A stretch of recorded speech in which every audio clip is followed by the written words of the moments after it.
Metal ഇൻഡസ്ട്രിയിൽ ഞാൻ കണ്ടൊരു മെഷീനറിയായ പഞ്ച് മെഷീനാണ് ഞാനിവിടെ കാണിക്കുന്നത്. ഇതിലുള്ളൊരു ഹോളടിക്കുന്നതാണ്. ഇതിൻ്റെ ഡൈസ് മാറ്റി കൊടുത്താൽ മതി. പഞ്ചസ് ചെറിയ ഡയമീറ്ററും വലിയ ഡയമീറ്ററുമായിട്ടുള്ള എല്ലാ ഹോൾസുകളും നമുക്ക് ഇതിനകത്ത് ചെയ്യാവുന്നതാണ്. തിക്നെസ്സും അതേപോലെ കുറഞ്ഞ തിക്നെസ്സും കൂടിയ തിക്നെസ്സുമായ ഹോൾസ് സ്ലോട്ടുകൾ ഒക്കെ ഇതിനകത്ത് ചെയ്യാം. ഇത് ഹൈ പ്രഷറിലാണിത് വർക്കാവുന്നത്. ഹൈ പ്രഷറിൽ ഇതിന് ഹോൾസ് അടിക്കുകയാണ്.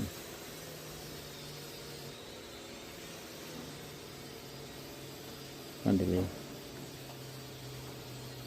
ഡ്രില്ലിങ് ചെയ്യേണ്ട വർക്കുകളാണ് ഫാസ്റ്റായിട്ട് നമുക്ക് ചെയ്യാൻ പറ്റുന്നതിനകത്ത്. ഞാൻ കണ്ടൊരു മെഷീനറിയാണ് പരിചയപ്പെടുത്തിയത്.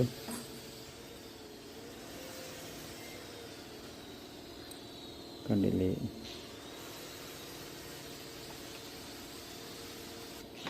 മെറ്റൽ ഇൻഡസ്ട്രിയിൽ ഉപയോഗിക്കുന്നൊരു മെഷീനറിയാണ്.